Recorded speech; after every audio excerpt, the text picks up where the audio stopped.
Hello.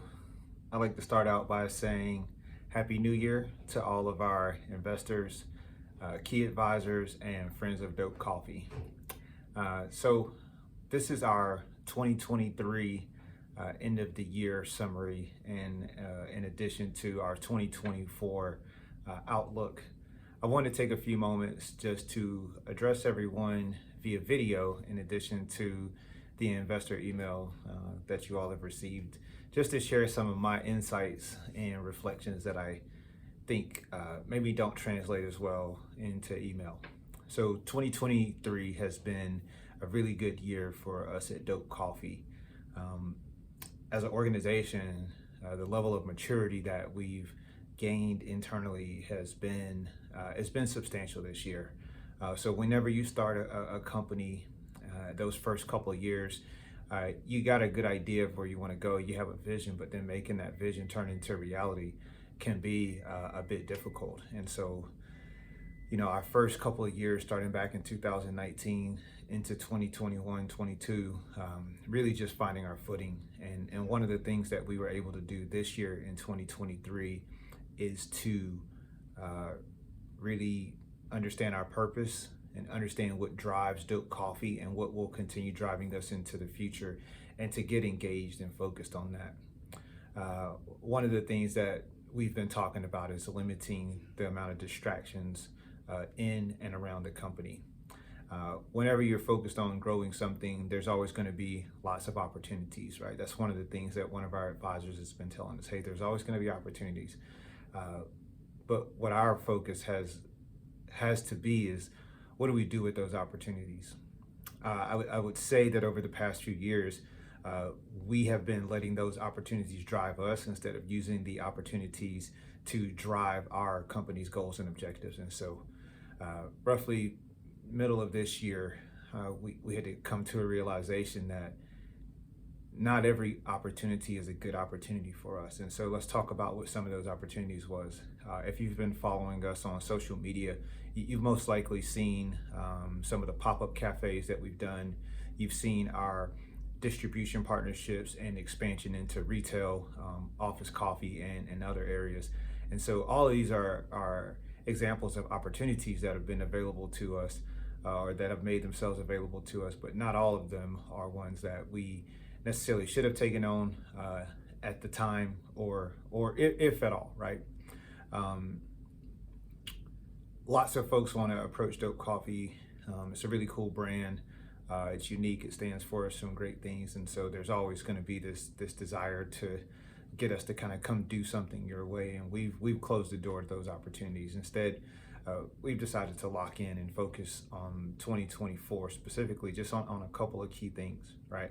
So first and foremost, it's sales, right? I think we're past the brand development and marketing rollout phase of the company so much as we're talking about who we are and what we are, right? So we put a substantial amount of our effort and resources into developing the brand. I mean, everything from the logo to the packaging to the website design, the photos, and really just getting out into the open a sense of what Dope Coffee is and who we are.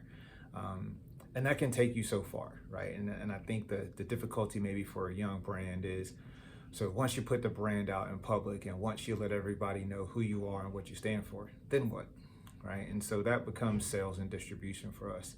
That's really where my focus is in 2024. It's how do we take the brand that we've built?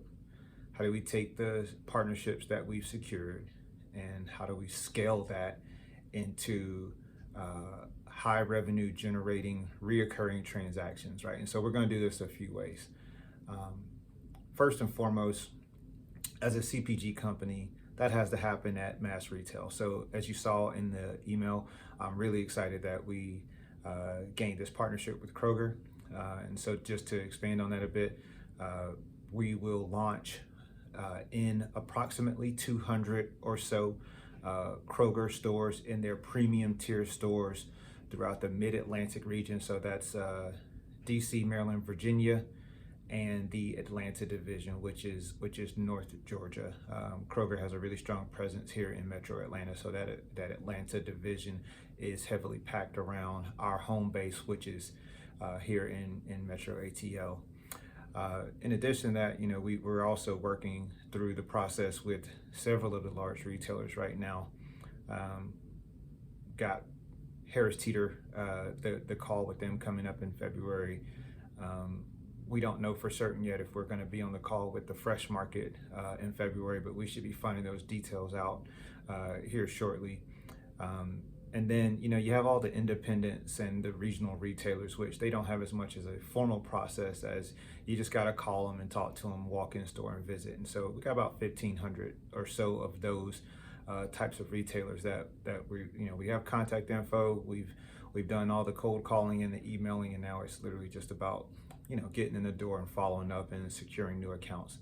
So that's, as a CPG company, first and foremost, that's where our bread and butter is going to be. It's going to be at retail. Second is e-commerce. E-commerce is very tricky.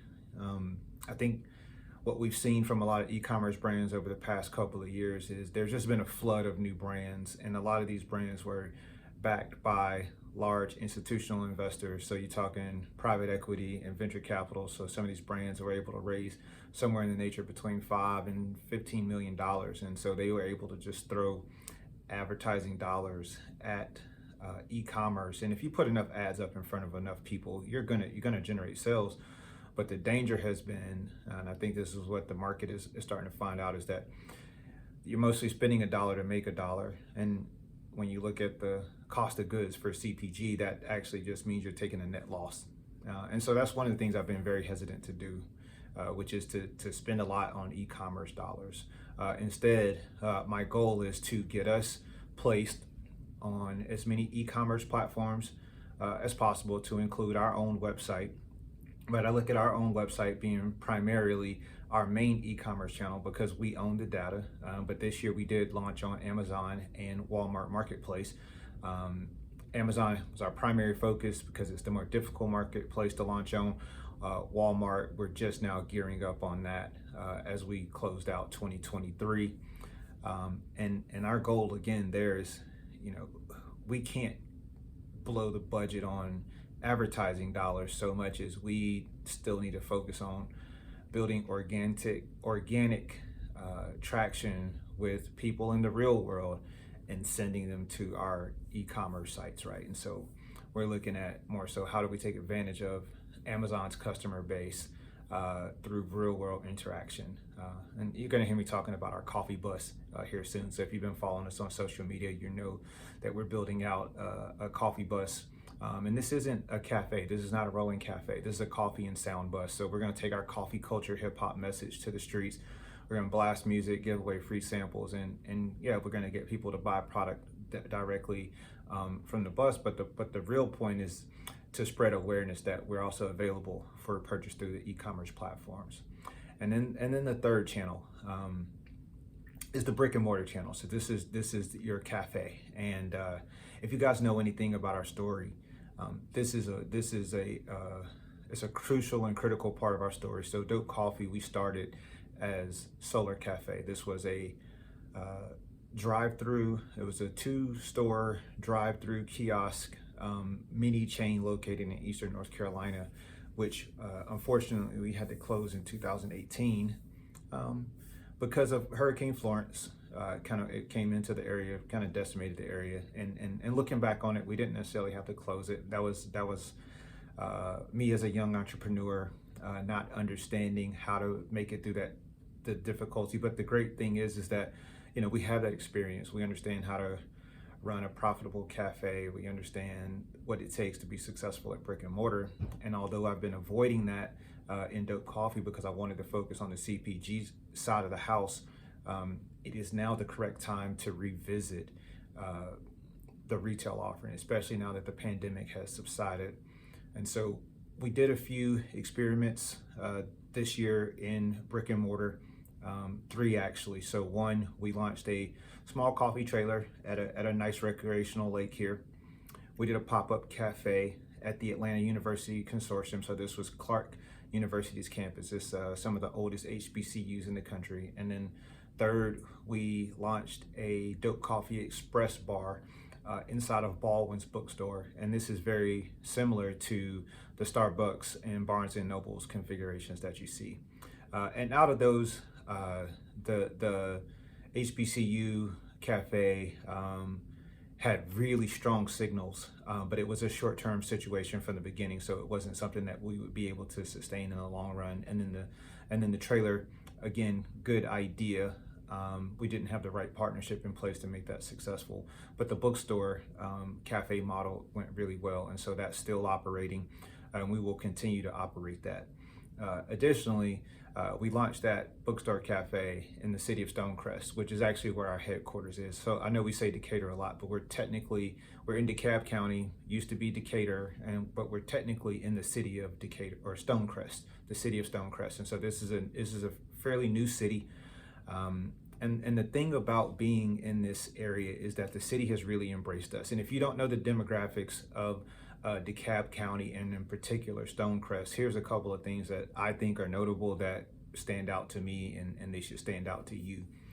So this is one of the highest per capita income areas for Black and African Americans in the United States. Okay, it's also the second wealthiest at 30034, 30035 are it's roughly one of the second wealthiest Black zip codes in America. And why that's substantial from a psychographic mindset is that the city has embraced dope coffee, because places like this, although it's the second wealthiest zip code for Black Americans, it's also still a coffee desert, which means there's essentially no specialty coffee in a city like this. And although we don't have the intentions of being a local brand, when you launch your manufacturing facility and your initial retail offerings in a city like this, you get the immediate attention of the city leadership. And so the mayor of Stonecrest, who just won re-election, she's got 4 more years now, is a huge fan and advocate of dope coffee, so much so that her economic development team is working closely with us to launch a series of cafes within the city of Stonecrest. And so we're talking now standalone storefront, flagship model, all the bells and whistles, really nice high end. So we will launch that, I believe sometime in 2024. Those details are coming together, because we're looking at bringing in state and city level funding to make this a reality. And I'll go into more detail as that opportunity presents itself. But here's the key for us in expanding into brick and mortar for dope coffee is this. I believe that cafes are really good revenue generators, right? They're local, you build loyalty. They're really good marketing tools, because by having a brick and mortar presence, the public is able to, they're able to engage with you at a level that they're not able to engage with you online or in a retail store. And then it does a few things. We're treating these retail operations as early test of the franchisability of the brand and the operation. So the dope coffee bar in the bookstore is a license agreement. So we don't operate it, but we do supply it, right? And so that's kind of a second level for dope coffee, is to not only own cafes and brick and mortar retail outlets, but to be the supplier to those, right? And so when you look at, supplying, potentially, 50 to 100 cafes eventually, and I think we could go much further than that, but I mean here in the short term and in the immediate vicinity of Metro Atlanta, that's a substantial number of cups, coffee beans, milks, and just all the items needed to operate a cafe. Those would be supplied by Dope Coffee, the headquarters unit. And so again, a large revenue generator, not only for Dope Coffee, great generator at the cafe level. It allows us to bring in additional capital through outside partners to operate those retail outlets, and it just increases the overall brand awareness. So those are the 3 things that I'm really focusing the company on in 2023. Mass retail sales, right? First and foremost. second e-commerce, and third brick and mortar. And those aren't in any particular order. It's just it's going to be our three primary focus. And I'm talking 2024, but really I'm talking about narrowing the focus down for Dope Coffee for as long as it takes.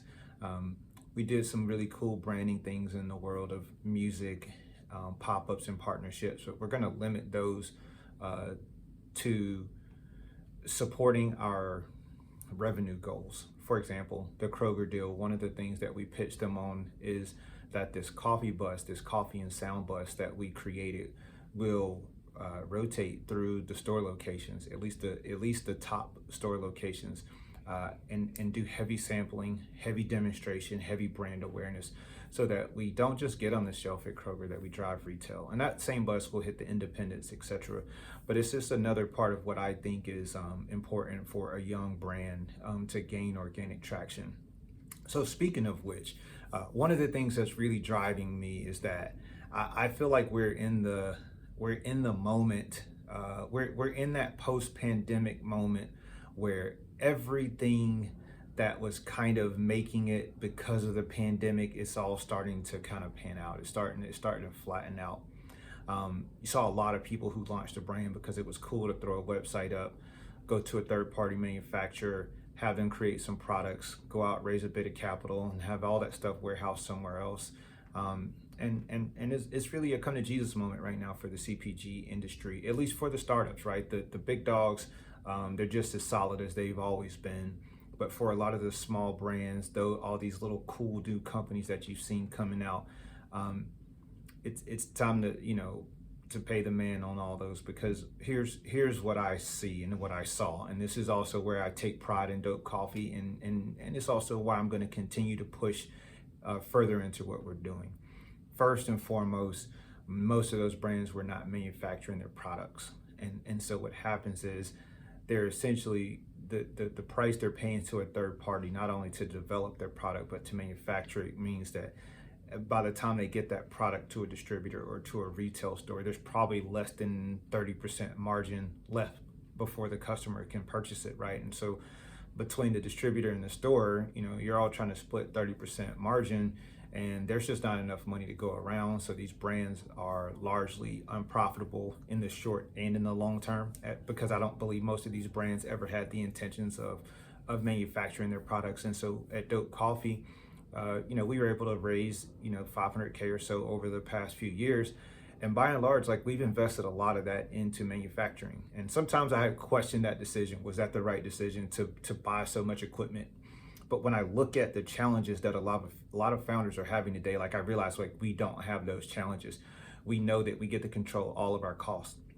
Any cost savings that we're able to come by via new or decreases in our material costs, that just directly contributes to profitability, and that's such a good position to be in right now, as frankly a lot of brands are about to take a nosedive, and we're in a strong position to scale up our manufacturing, which means that we're available to the retail market. We're available to this kind of post-pandemic retail market that's ready to see who can actually supply, who can deliver on time, and not only that, who can do so with enough margin left in their products that they're able to promote and market, right? And so I think that's what everyone's finding right now, is that they don't have enough margin left to promote and market, and we essentially, every dollar that we make, we can reinvest a substantial amount of that back into marketing.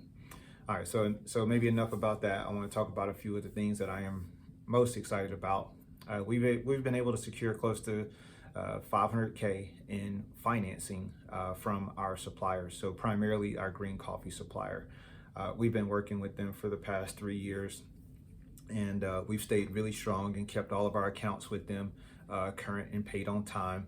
So we initially started with a really small, I think it was a $10,000 line of credit, and they've expanded that into a $100,000 line of credit with net 60 terms, and in addition to that, they will finance at net 120 plus with a less than 1% interest rate, pretty much all the large purchases that we need as we come into mass retail. So For example, the Kroger deal is going to require roughly 10,000 pounds of green coffee, and that would be, I think, at a cost of about $30,000 to $40,000 green coffee shipped to us just for the initial order. And so, and then you're looking at 90-day payment terms in mass retail, especially on that first order, and that could be a substantial challenge for us. And just through working with our suppliers, staying current, paying on time, we've been able to leverage that into a position where they're like, hey, you guys tell us what you need, and we'll go from there. We still have other challenges. Revenues weren't where I wanted them to be for 2023. We've been hovering right around that 200K mark for the past few years. The things that I am that do bring me some comfort and optimism for 2024 is the source of those revenues. So in the early days of the company, right, we were literally running out to every kind of pop-up opportunity and marketplace that you think of and that you could think of. And so a lot of those products were primarily being sold by us by hand. And that was good to get the brand out and to generate awareness, but that's also not sustainable, nor could we scale that, right? It's hard to scale the founders of the company going to marketplaces and selling the product. And so this year, we understood that we had to bring a sales focus to the company, and we did that. For a while, we actually hired a sales officer. This was an outside entity, had years of CPG experience. Unfortunately, that opportunity didn't work out. There was more advice being given than work being done, but we learned enough. We learned what we needed to learn by working with this individual to understand how CPG works at mass retail. We were able to bring that knowledge inside, and we're closing accounts on our own right now, and we're going to continue to do so. We also plan to bring in a few additional sales reps this year, so we're working on exactly how that process is going to work. But I think we got some good solutions between brokers, sales agencies that work on retainer, and some independents who have expressed their interest in selling our products on their alongside their existing accounts. So been really excited to secure that funding from our green coffee supplier, Sucafina.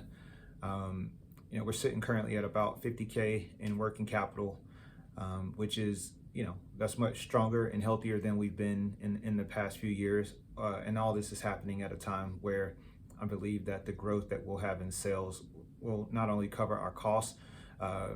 What I'm looking to do with the company, quite frankly, and I think this is why I was talking about, kind of the landscape for CPG startups is, our revenues have to cover our growth. It's not going to be enough to simply, make enough to cover basic costs. Like, we still have high growth goals and objectives. And when I say high growth, I mean slow but steady growth, right? We don't want to, roll out in 10,000 locations and then we can't, service those accounts or sustain those accounts. We want growth that comes with brand awareness and that comes with the customers, right, who engage with Dope Coffee and who purchase Dope Coffee. We want them to value that relationship and stick around, and that takes more time, energy, and effort, quite frankly, than just ads or a bunch of product demos at mass retail. So this is where we are. I just want to share with you all a couple of my thoughts in addition to our end of the year update, because I believe that this is the year. Or if you want to know what the mood is around Dope Coffee, is everyone's excited. All right, we're all in sales mode. You're going to hear, and that's pretty much the only thing that we're going to talk about, especially throughout the remainder of, it's the first day of 2024. So this is the only thing we're going to talk about for the rest of 2024 is how do we generate sales. I guess some other things I should have mentioned quickly is that, we've reduced the cost of all of our products, probably close to about 20 to 30% on average. And that's mostly coming on the packaging side. So we've been sourcing directly from China and the manufacturers right over in China, which gives us the lowest cost, because essentially all the suppliers here in the United States are just reselling us products that we were buying or that they were buying from China. So we've been able to do that. We've negotiated some larger volumes for the year in terms of green coffee imports. And so that's given us maybe 5 to 10% price decrease or cost decrease on the material side. So between packaging and the green coffee, in addition to, I guess the thing I should be most excited about that I'm saying is like, so this, I've been pitching ready to drink coffee for the past few years, right? And ready to drink is hard. The margins are crazy in ready to drink, 60% so or more. But ready to drink is very difficult, right? It's difficult to put a product in a bottle and have that product ready for the entire sales and distribution pipeline, right? So if you want to sell a product ready to drink and you want it to taste good, my thoughts is that you can't sell the little canned drinks that sit on the shelf and that are shelf stable. People don't like them, and that's why they're always on discount and on sale at the grocery stores. You have to sell a fresh refrigerated beverage, very similar to like a Stumptown brewery. And so, you know, we've gotten our mini brewery up. You know, we're able to produce about 1,200 bottles a day. We're in the field right now daily, opening up those accounts right here in DeKalb County. And so we're really excited. I mean, we got a ton of positive feedback just from our initial days. We're stuck right here in the middle of you know, it's Christmas holidays and now New Year's, and then this back to work cycle that everybody's going through. And so you know, it's going to take us a little bit of time to get this rolled out, but we're pumped that we can have dope coffees ready to drink distributed out all throughout Metro Atlanta, and we look to have a great summer in the ready to drink market as well, and then ultimately find ways to take our ready to drink also to mass retail. So yeah, this is my quick dope coffee update. I'd love to hear any feedback that you all have. I'd love to hear you know, if you guys have any questions, comments, insights, feedback, suggestions, please let me know. We're looking to grow. And yeah, thank you for taking this time to watch this video. Thank you for supporting Dope Coffee, and you all stay dope. Peace.